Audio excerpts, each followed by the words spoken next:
How to stream Crunchyroll on Discord. So hello guys, welcome back to my YouTube channel. In this video I'll be showing you how you can easily stream Crunchyroll on Discord.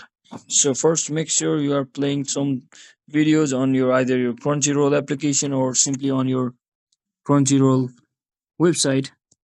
So once you do that, simply come over to your Discord application, and once you come over to the Discord application, just make sure you are joined inside any of your servers chat.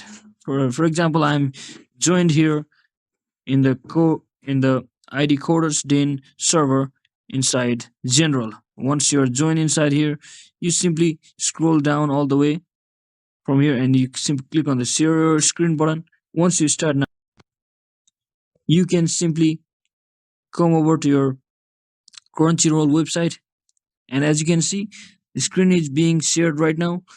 So just like that, you can also invite your friends to watch over the animes or movies like this together. So hope this video was helpful. Don't forget to like and subscribe to the channel. See you in the next one.